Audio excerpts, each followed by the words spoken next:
We are Ole Miss Rebels. As Mississippi's flagship university, we dig deeper, see farther, work harder. We pioneered human organ transplants. We helped prove Einstein's theory of gravitational waves. We are conducting life-changing research that solves the problems of today. We are Ole Miss, transforming lives and the world. Hey, welcome to the POMcast with Stephen Willis. We're going to start in a few minutes, but I want to tell you to hit up our social sites, retweet, share, comment, like, do all of that stuff. It can only help us out and it'll make the show even better.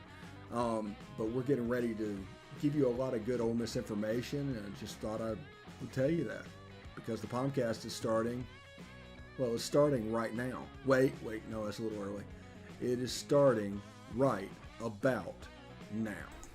Hey, good morning. Welcome to this Tuesday edition of the POMcast. I'm your host, Stephen Willis. We got a jam-packed show today. Today is the Know Thy Enemy episode.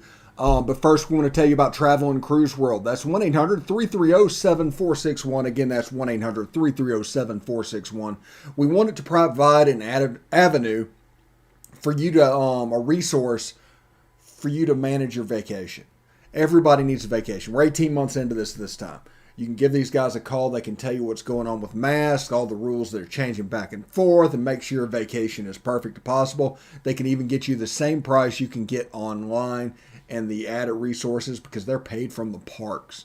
So all the businesses down here, give them a use, give them a call, and they will be able to help you out. Down below, you can see the podcast that we are appearing on. That's Positively Ole Miss. If you want to search it, leave a 5-star review. You can say whatever you want to. Just leave a 5-star review. That'll help with the algorithm and allow others to find the podcast more easily. Also, if you want to watch the show, you can catch us on Twitter at The Stephen Willis or at Ole Positively. We're on Facebook at facebook.com/POMcast, and we're on YouTube at Positively Ole Miss. Search Positively Ole Miss. You'll not only subscribe and hit the bell. You'll not only know that we're streaming, you'll know what we're streaming about. And even if you watch it on other avenues, this is the place to go for the notification system because they're really good at what they do. We're also on Twitch at Positively Ole Miss, all one word, all lowercase. I think that is about it. All right. Today we're going to start our look into Texas A&M. And the Aggies coming to Oxford and what you can expect from Texas A&M. First of all, it's a team that doesn't score a lot of points. They average about 28 points a game. That's about 4 touchdowns, but they're only giving up about 14.7 because their defense is elite, and especially their defensive line. So that's the weapon that you have to come into this game trying to figure out how to neutralize. Now, I'm expecting Ole Miss to run a ton of screens. I'm expecting a bunch of jets and a bunch of tempo. As fast as they've gone, I think they're going to go this game because they want to do that to wear out the defensive line from A&M and make them less effective. So look for that as it goes. But they're averaging 28.64, 14.7 against. Quarterback is Zach Calzada. He's 130 for 237. That's only a 54% completion percentage. He's thrown for 1,500 yards, 12 touchdowns, 7 interceptions. That makes sense. I mean, he's a young guy. He's a redshirt sophomore. He had 2 moments at home, and it's important to realize that they happened at home against Auburn and against Alabama. One where they led a game-winning drive, and the other where he kind of came back and took over, even though there was no offensive touchdown scored. So, passing-wise, they are average to below average. Okay? Average to below average. Now, running the ball, Isaiah Spiller's run for 873. Devin Achane has run for 706, both of which have 6 touchdowns or 5 touchdowns rushing. Both have a touchdown receiving. They each have 19 to 22 catches out of the backfield, so they use their backs quite a bit. So that's something to pay attention to and keep an eye on. Aeneas Smith is a weapon for them in the receiving game. He's caught the ball 35 times, and Jalen Weidemeyer, the tight end, has caught the ball 30. So that's where they're going to go. They're going to try to get the ball to Aeneas Smith. They're going to try to get the ball to Jalen Weidemeyer, and they're going to use those 2 running backs. And if you can slow them down. Now, everybody looks at the Liberty game of what was going on, and that was a terrible thing in the second half of the defense. Well, the positive of that is Liberty was taking about 7 minutes to score a touchdown. They didn't have time to come back. They didn't have time to win this game because you needed to kind of go faster, and it was taking like 7 minutes per drive to do it.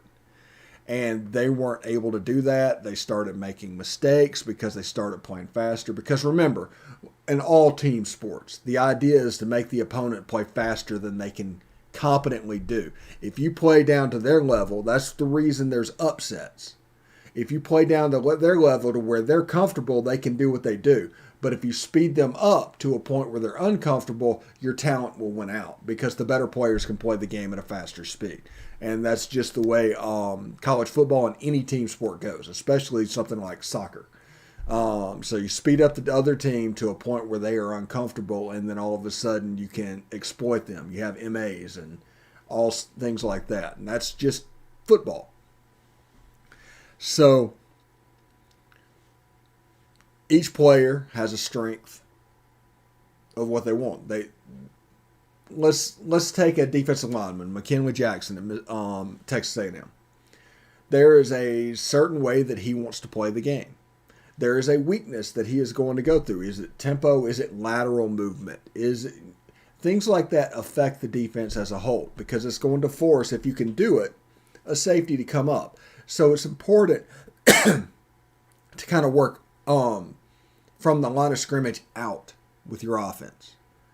Because if you can make that defensive line less effective by what you're doing, like I said, I expect screens, I expect jet sweeps, and I expect tempo.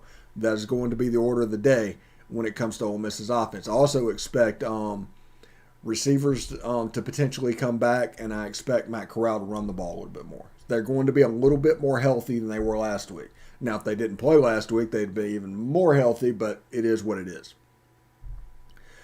So I expect a better version of what we saw against Liberty, which was a better version than what we saw against Auburn because of all the injuries.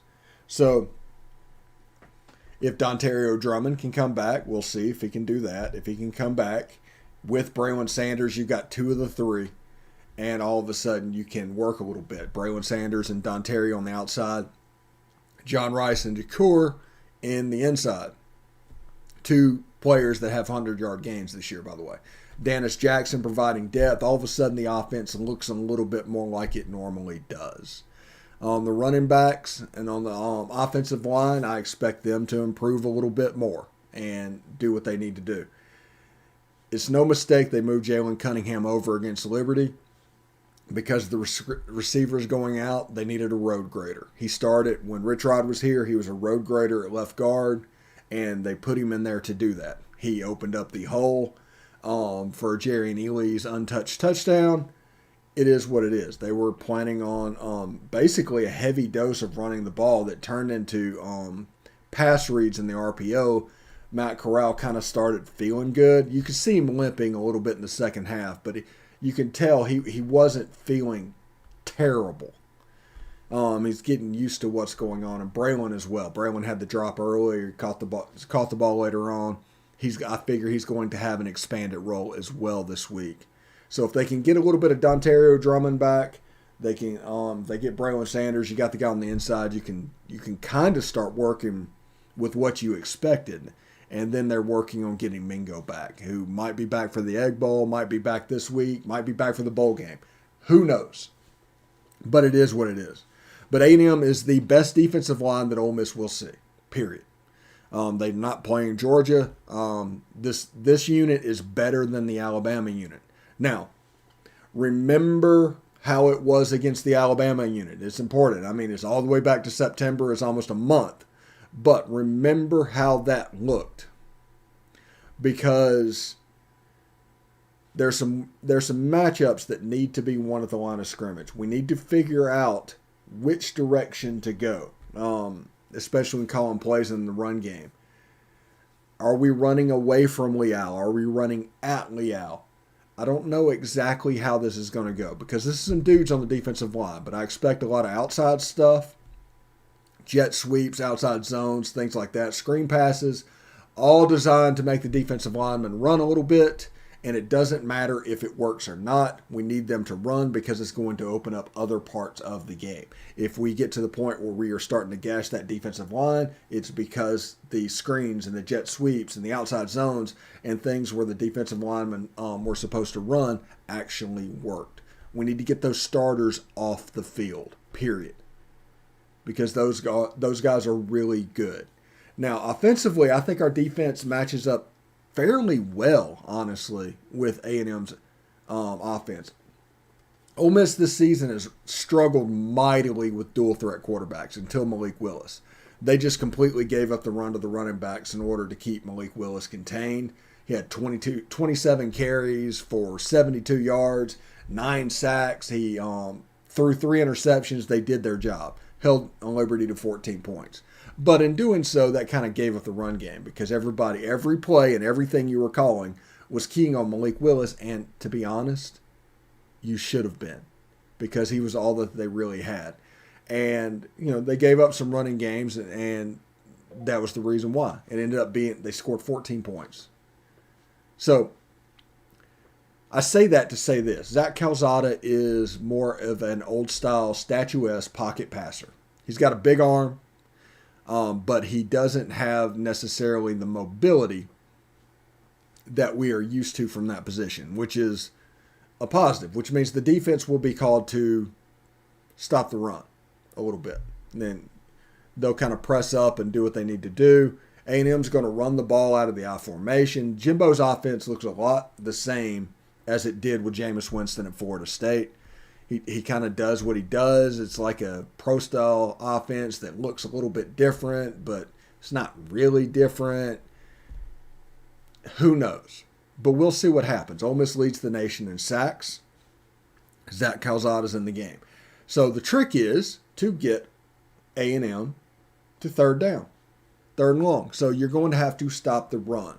So you're going to see in this 3-2-6 because it's a thing and we're sticking with it. Now, just because it looks like there's a 4-man box doesn't mean there's only 4 players in run fitting.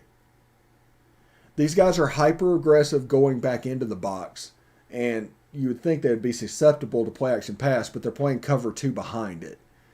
So the middle safety of the 3 in the back is the extra player in the box. That's a box player. Even though it's 7 yards from the line of scrimmage, it's a box player. The design is to be hyper aggressive and flow to the line of scrimmage. If it's a pass, to drop back and you play that robber position, kind of. Defensive ends pinch in. Nose tackle takes a gap. Middle linebacker takes the other. That's 4 of a run fit. If you're worried about the run game with this defense, defensive ends pinch in. Nose tackle takes one of the A gap. Linebacker takes the other. And the other linebacker that we have is kind of flowing. So the weakness of this defense is off tackle. Understand that going into this. The weakness of this defense is off tackle. And that's where a lot of plays goes because it is important that we flow quickly up to the line of scrimmage because that is just the weakness. They're going to do really well against outside runs because they're so fast. They're going to do really well against inside runs because they pinch in and do what they need to do with the run fits. That's how that 4 looks. And the weakness is going to be the off tackle play, the old school probably belly play or off tackle or something like that. Is going to be the weakness of this defense. And that's where Ole Miss gets gashed from time to time. That is what it is. But in doing what they're doing, they're not going to call that play over and over and over again because it ends up being like LSU, who ran off tackle as well, but the defense used its predictability basically against them and basically shut down the run altogether. So I imagine they're going to try to literally play a similar game plan to what they did against LSU. We'll see what happens with Calzada. I do expect them to get out. They're averaging 28 points a game. I think they get there. Now, can we score 31 is the question. That is going to be the question of this game. Because that defense, there's some dudes on that defense. There genuinely are some dudes on that defense. And it'll be interesting to say. If we get Braylon Sanders back, if Dontario is able to play, even the confidence from Dennis and John Rice Plumlee provide additional elements to this pass game. Kiffin wasn't joking yesterday when he talked about the team being the most improved team in the world from the last game of the season to the bowl game. Because there's several rules and development that is happening. It's absolutely happening. What we witnessed last week to Dennis Jackson was potentially a big moment.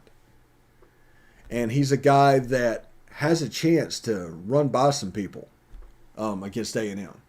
Because the weakness of A&M is kind of their secondary. Their defensive line, like I said, is animals. Absolutely. The front seven is fantastic.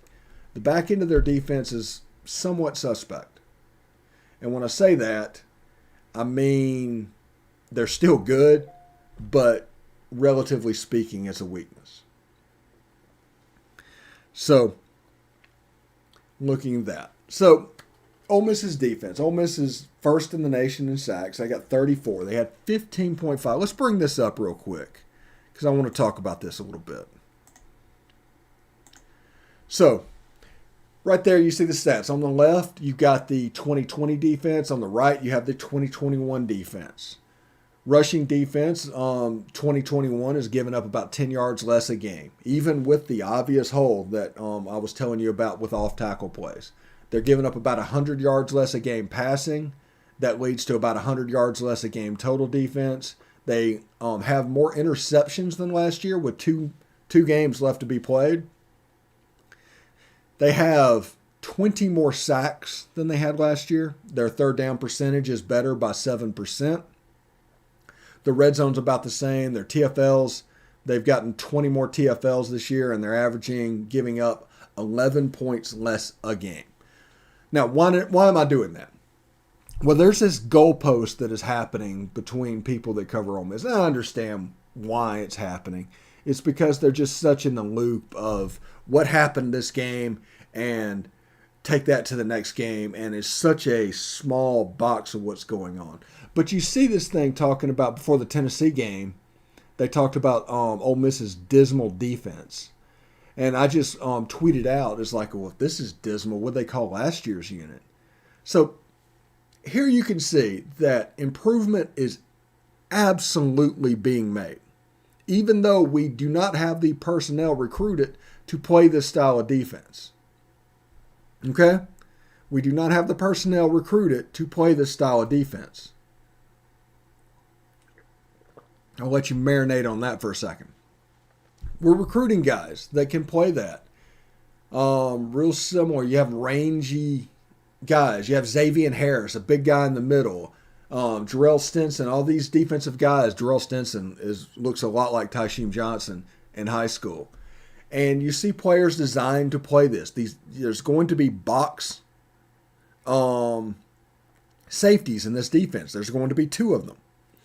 And one of them for the foreseeable future will be Tysheem Johnson. The next one will be recruit. Maybe it's Jalen White. Who knows? Jalen White is a 6'3", 200-pound guy that runs like a deer that is not going to get recruited playing quarterback. He's not going to get recruited playing DB, but he's a tweener. And a tweener from this defense can be fitted in. So he has a chance to grow to where he's 220 pounds, similar to a linebacker. He's ranger, he's long, and he's really fast. So let's wait until that becomes the norm before we pass judgment. Because so many people want to immediately pass judgment on what Ole Miss's defense is doing. And like I said, I'm leaving this up here for a while for a reason. Because everybody needs to see the difference in these numbers and the improvement that was made. At the beginning of the season, people were saying, if Ole Miss's defense could just rank 90th, what would this team look like? I myself did things like, Ole Miss has a 60th ranked defense. What does this look like now? And all of those stories happened in the preseason because of how bad the defense was. We're talking about like 118 out of 128 in scoring defense, 38.3. Now, this year, We are at 77 right now at 27. And it's also a logjam. If Ole Miss's defense was able to put in more performances like they did against Liberty, it would improve fairly quickly, and they could end up in the 60s. I mean, it's not outside the realm of possibility. But that's in 1 year. They fixed this thing in 1 year to the point where it's a mediocre defense. It's not a bad defense. It's not a good defense. It's just a mediocre average defense, which is before the season what we were asking for. If we can just get to mediocre, if we can just get to average, we might be where we want to be. We can do some pretty awesome things if that would just happen. And it is happening. And we're 7-2. The only ones we lost were games that, honestly, Lane kind of panicked in offensively. Not necessarily the defensive fault. Lane kind of panicked offensively. Against Auburn, they got stopped at about the 15 to 10 yard line 3 times and threw an interception in the red zone. If you kick field goals all four of those times, that's 12 points. Look at the margin of victory for Auburn. It's not hard to figure out. That's a game where Ole Miss absolutely beat themselves. And there's going to be games that Lane calls the game a little bit like a 12-year-old playing Madden. I get that. He did the same thing against Alabama. And, it kind of comes with the package. Me and my dad was talking about this weekend. And he mentioned how Johnny Vaught at Ole Miss used to like to punt on third down because his defense was so good. And they would just play field position over and over and over again. Old timers will figure that out. But they would punt on third down over and over again. I think they punted on third down on the Billy Cannon return, if he told me correctly. I'm not quite that old. But Lane Kiffin goes for it on fourth down. So it's an interesting dichotomy of Johnny Vaught doing things that was a little bit different back then to Lane Kiffin doing things that is a little bit different right now. And it's all for the positive, and analytically it's going to work out in the end more than it's not. The two losses that was at Alabama and at Auburn, 2 ranked teams, that's nothing to sniff at. There's not a bad loss that they've had on the schedule. They play A&M this weekend. They're going to be ranked tonight somewhere probably around 11th. Ole Miss is probably going to be about 12th. I don't know exactly where it would fall because it's not necessarily ranking and it isn't based on last week, so we'll see what it looks like. But the student section is sold out. It's a game that we absolutely can win. Will we win? Who knows? But it's a game we can win. It's a game right now that I'm willing to predict us winning. I expect some of the guys to make a jump and come back. Some of the starting 3 wide receivers. I expect Chase Kelly, or not Chase Kelly, this has Casey Kelly, half Chase Rogers, by the way. I expect Casey Kelly to have a little bit of a day as a way to kind of torture linebackers a little bit. Behind, you're going to see a little bit of zigzag. But we'll see how it goes in Oxford. Game day in town. It's going to be a lot of fun watching that. So, all right. Before we get out of here, I spent a lot of time talking about that, but I want to talk about tonight. Ole Miss plays UNO and opens their basketball season. Everybody talks about the narrow win over Trevecca. Honestly, an exhibition game just does not matter at all. Everybody always expects every game you to win by 50, and they just don't have time for anything else. So be it. Whatever. But tonight, the Ole Miss plays the Privateers. I think it's at 6:30 Central, and it'll kind of be interesting to see how this flows. Also, we're trying to discover a name because we are getting ready to start a network. So in this network, we need to figure out what we're going to call it. And what we're going to do is find a whole bunch of people that are currently in other networks that can, do that to kind of join this one. We'll work with streaming. We'll do everything is on the table for them. And it'll be kind of interesting to see what actually comes of it. See. And it could be a little bit of fun because we have a nice thing building up. After the New Year is when it's going to hit, but we're going to try and do it outside the New Year as well. What's going on, because wherever you are, you'll be able to enjoy this content and what's going on. And we're going to create a YouTube channel we probably already have a YouTube channel that's a little bit of a catch-all, and we're going to start catching some content and make a full-size and an Ole Miss only, and whatever we need to do. So it's going to be pretty cool, and I'm looking forward to that. But Ole Miss plays the Privateers tonight. It's a game. I get to see Jamin Brakefield for the first time. I get to see Deshaun Ruffin for the first time.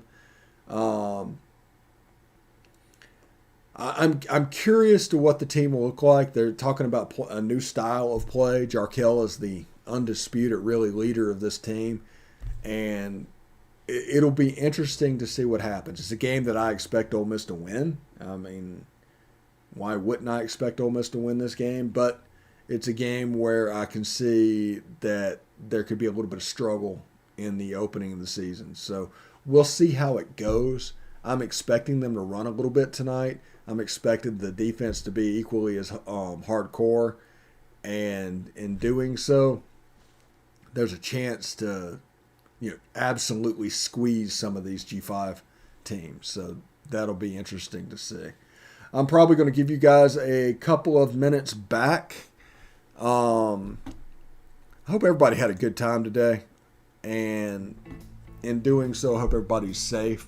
As we get ready for game day, the student section is sold out.